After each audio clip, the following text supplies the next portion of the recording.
Welcome to the Happy Gut interview series. My name is Lorraine and I'm a digestive health coach with True Form Wellness, helping women feel better in their body and more in control of their digestion. My channel is made up of different components from workshops to demos to informational videos, but the Happy Gut interview series is where I sit down with other wellness professionals so you can learn about the different techniques, approaches, and modalities out there that give you the tools and knowledge to better your health.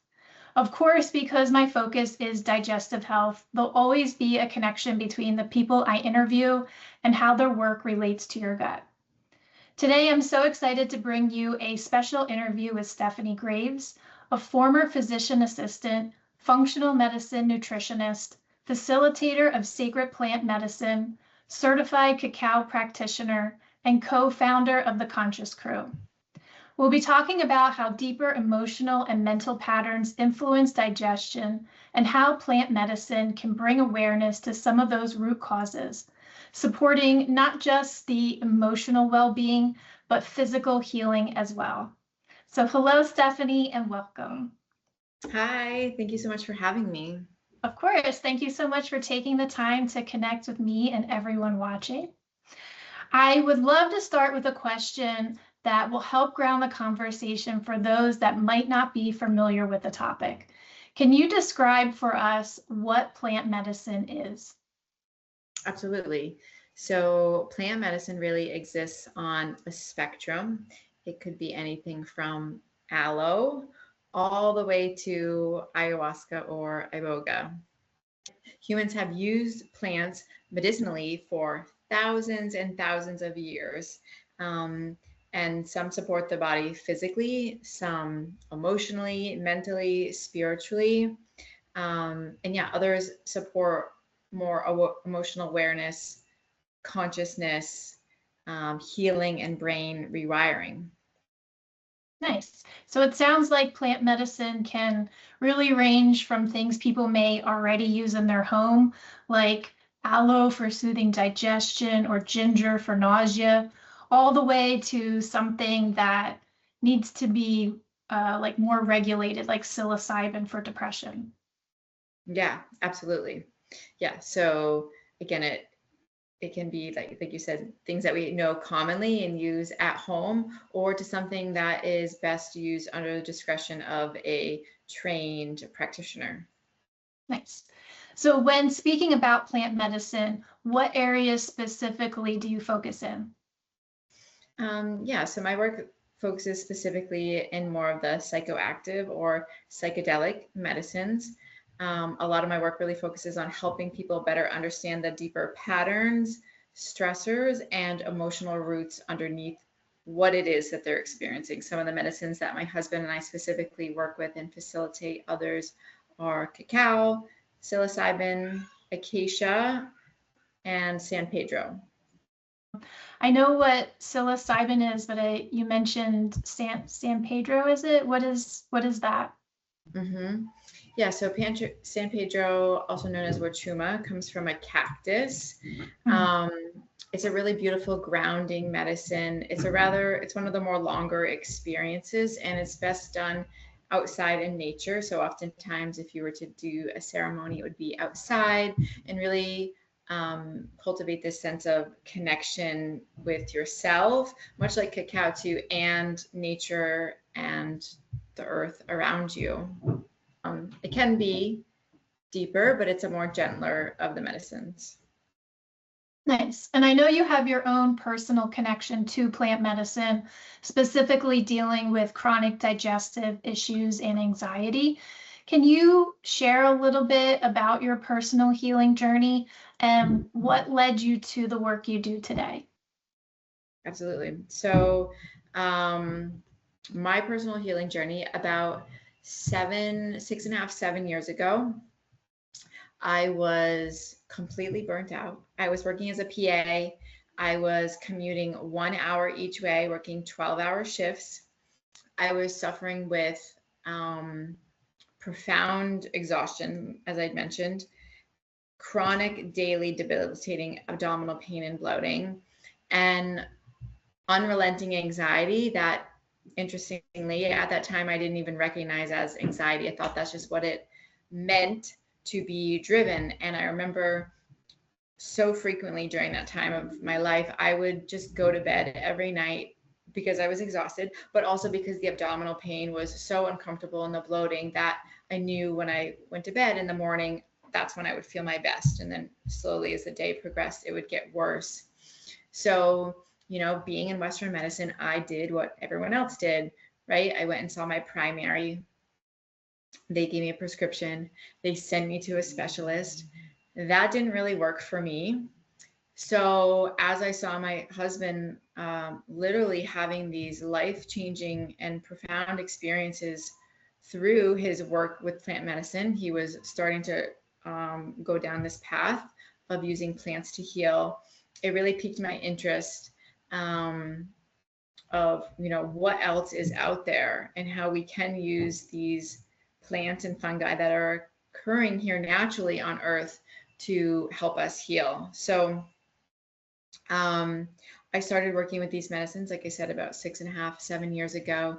And in my experience, these medicines really allow you to peel back the layers of the onion to ultimately get to the root of the why I was ignoring the signals that my body was sending me, why I was continuing to push through, why I wasn't allowing myself to rest. So when we can understand where these beliefs and patterns come from, understanding the why, then we can heal from it. And that's what exactly these medicines do allow us to do. So really being able to understand myself through a lens of more compassion rather than just frustration. Thank you so much. Thank you for sharing. Yeah. One thing you shared that really stood out to me is how plant medicine can bring awareness to that why beneath our patterns. Can you expand on that a little bit more? So oftentimes during these experiences, you are able to revisit past experiences in your life, oftentimes past traumatic experiences.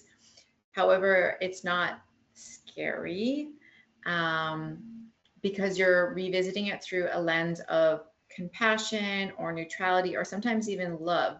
So it really increases your emotional awareness and helps you understand maybe your role in the situation, maybe other people, their role or what was happening in their lives, so that you can have more compassion for them as well too. So again, it really helps you to see the full picture without any judgment, so that we can now start connecting these patterns to these childhood experiences and understand where this belief came from. And then when you can understand where it came from, then you can let it go, because it's like, oh, that's silly that I made up this story that I need to be productive in order to be worthy of love. That's silly. I don't have to follow that belief anymore. So it really helps us shift our perspective around ourselves and of others too. Nice. It sounds like some really deep healing can happen through this work. Yeah, absolutely. What are some of the deeper patterns or root causes you often see connected to physical symptoms? For sure. A big one is emotional suppression, for sure. I know that was one of my coping mechanisms, was just pushing everything down and keep going. People pleasing, perfectionism. I was definitely guilty of the perfectionism or overachieving, chronic stress, grief, being hypervigilant. Yeah, and really just feeling unsafe to express emotions can all be patterns that people exhibit. I can imagine when someone is or has been stuck in chronic stress or emotional survival mode for years, it affects the body physically too. Can you tell me what happens when it comes to digestion? Yeah. So as many of you may know, if you're here on this channel, your brain and gut are intimately connected. So it's actually the longest nerve in your body, and it's a bi-directional highway of communication. So if, say, you're eating lots of inflammatory foods or processed foods, that's going to be sending those messages to your brain. So that can exacerbate for sure depression, anxiety. Likewise, going back to the gut, if you're having a lot of anxiety or stress or emotional suppression, any of these like lower negative vibrations happening, then 100% it can impact gut health. And that can show up in a lot of different ways for people. For me, again, it was bloating. For others, and also constipation. For others, it could be the other opposite. It could be more diarrhea and food allergies and intolerances.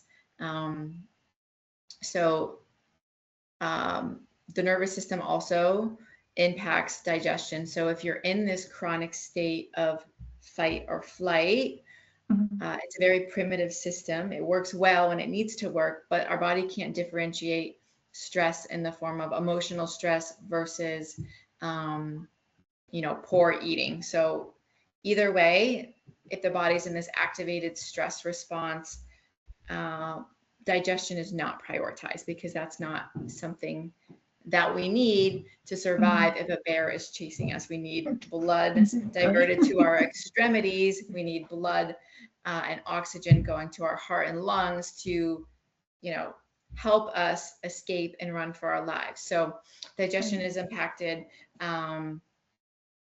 when we're in this state of fight or flight. From your perspective, how do emotional patterns, stress, or even unresolved experiences show up in the body, specifically in digestion? Yeah, again, to elaborate that. So bloating, IBS, constipation, diarrhea, nausea, whole host of inflammatory conditions. For someone dealing with these things like bloating, food sensitivities, or just maybe general gut issues, what might be happening beneath the surface that they're not yet connecting to their digestion? Yeah, I mean, I would definitely encourage them to be curious about their immediate emotional health for sure and what's happening. I think a lot of people think that they're more regulated than they really are. And our gut tells us that. And for me, my abdominal pain is very, very far and few between, maybe once a year. And when I do get it, it's a reality check to be like, okay, what is happening? Right. Like, I just need to stop and slow down because this isn't working. So in my personal and professional opinion, all chronic diseases stem from unresolved childhood trauma. So when our body speaks to us, even though it may be uncomfortable, but thank goodness it does, because it's telling us that something isn't working and there's something that's been unresolved that we need to take a look at. Our bodies are fascinating. Yeah. All right, so there's a lot of conversation these days around nervous system regulation, especially around somatic practices right now. So how do you see plant medicine complementing or going deeper than those approaches? Those approaches, somatic work, nervous system regulation, super, super important. They create safety in the body, which increases our capacity and also lays a foundation for this work. For me, I feel like I actually did it a little bit backwards, where I did a lot of really deep work with plant medicine my first 6-7 years of my healing journey without the foundation of the nervous system support, which isn't necessarily wrong or bad. In hindsight, it made the integration a little bumpier because I didn't have a stabilized and supported nervous system. So if someone were to work on their nervous system and somatics first and then go into this work, plant medicines really can allow you to deepen your awareness and access these beliefs and patterns and emotions that you've been suppressing. So it's so much deeper than talk therapy. There's a saying in this work that one psychedelic ceremony is equivalent to about 10 years of talk therapy, because Oh, you're wow. just able to access so much more information that you can't in this day-to-day realm of consciousness. So many insights come in, so many understandings, and so much clarity. And for me, someone could tell you something, oh, this happened to you, this is why you act this way. But when you can actually see it for yourself or feel it and experience, I find that is so much deeper and really like cements the understanding, rather than someone just talking to you about it. And then your experience is your experience. You can have this like really beautiful, deeply meaningful and impactful experience, but the integration is really where the change happens. So when you return to life and those triggers and those stressors come up, that's where it's critical that we create these new neural pathways and start integrating the information that we saw to make lasting change. And it's not always rainbows and butterflies. It is work, but it is very important and very meaningful work. Beautiful. You mentioned the importance of integration in your work. How do you help people take the awareness that they gain and apply it to their everyday life? Yeah, so again, the awareness is just information. If you do nothing with it, then nothing changes. Right, yeah. But the integration is where you're really taking those insights and applying them into your daily life. So triggers will still happen. So I love this mnemonic that one facilitator had shared with me before, called a PIP, a potential improvement point. So you get triggered. It's like, okay, it's a PIP. Am I going to do the thing and react the way I always do? Or am I going to take this new information and perhaps take a pause and respond differently, rather than how I always react? So seeing those opportunities where change is possible. And this is where these new, where the rewiring happens and these new patterns are formed. So, what does the process look like for someone going through healing? Yeah, so it definitely looks different for everyone. The medicine meets you where you are at. So oftentimes people have expectations of what it will be like. But these medicines, again, are very intelligent, and they will give you exactly what you need. And what I've found is that, the universe will continue to speak to you and will continue to show you where your work is. I like to say, like, poking at your wounds. And it's whether or not you're willing to listen and, again, start making new decisions and new choices, or will it just keep getting louder and louder? So it really just depends on the person and their commitment and devotion to change. What about for someone who isn't exploring plant medicine? Are there aspects of this kind of awareness or integration work that can still apply in their daily life? Yeah, absolutely. So really just having like awareness itself is medicine. So being aware of your triggers, being aware of your capacity, awareness for what things feel supportive and what things feel hard.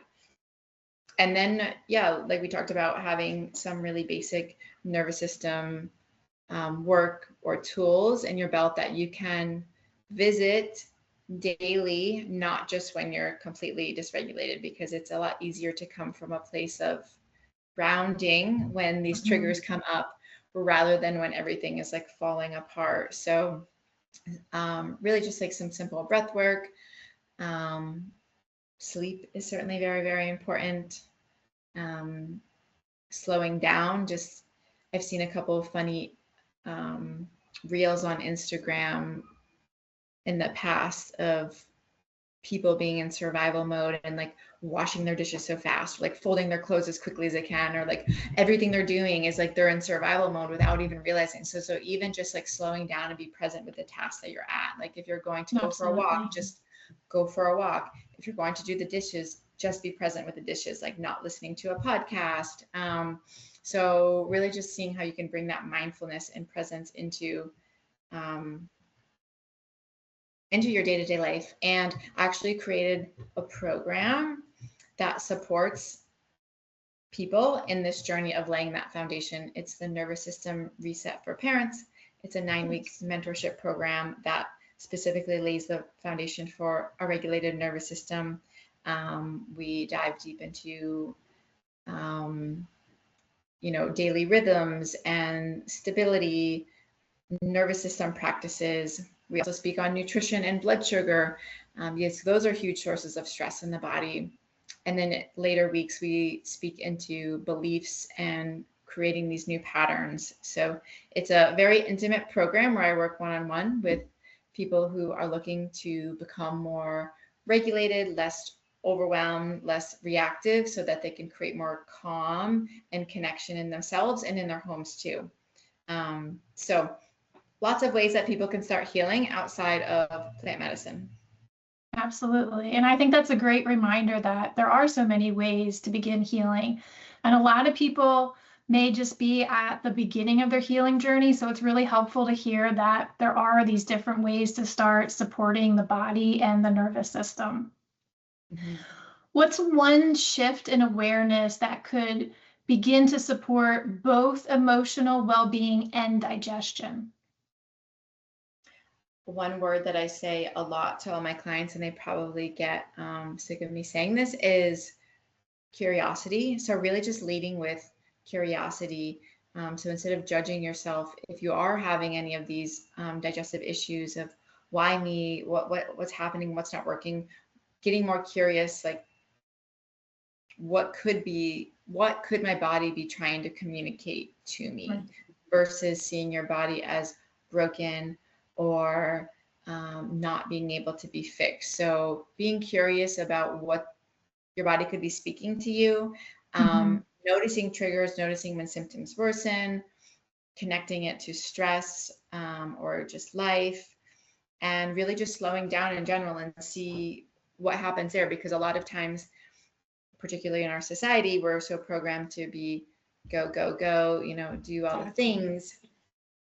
I know I was, that it's hard to listen to the signals because we're going so fast. So when we allow ourselves to slow down, it's an opportunity for our body to speak to us and for some emotions that maybe we've been suppressing to come to the surface. So just the act of slowing down can be very healing and allow us to have a better idea of the whole picture and what might actually be happening. I agree with that. If someone is struggling with ongoing gut issues and just feels stuck, what would you want them to know? Yeah, absolutely. That, again, your body is speaking to you. I know it's super uncomfortable because I've been there, but there is a reason for it. It's not some unfortunate torture. It's not your fault. Your body is really just asking for support, and knowing that healing is 100% possible. And if I can do it, you can do it. Yep. Everyone can do it. And for me, actually, healing did occur pretty quickly once I did address those root causes, through my really deep work and understanding why I was programmed the way I was. It didn't take long for all of those symptoms that I had been suffering with for years to just literally evaporate, and were no longer a problem that I was having to navigate on the daily. All great information. Thank you. Where can people find you if they want to explore your work more deeply or experience a session with you? Yeah, absolutely. So I have a couple social handles on Instagram and YouTube at the .conscious crew. Our website is www.theconsciouscrew.com. On there, you can also find the landing page for my 9-week mentorship program. and lots of other new offerings that we will be rolling out soon. More family-based events that we will be offering to the community. Nice. Well, thank you so much, Stephanie, for sharing your wisdom today. I really appreciate how you brought awareness to those deeper layers of healing and how our emotional and mental patterns can show up in the body, especially when it comes to digestion. You know, for me, I truly believe plant medicine can open up awareness and support healing in meaningful ways. And I'm very grateful you were here to share your perspective with us today. For everyone watching out there, if you found this helpful, make sure to check out Stephanie's practice and services at theconsciouscrew.com. As she mentioned, you can also subscribe to her YouTube channel at the.consciouscrew, and I will be sharing all those links in the description.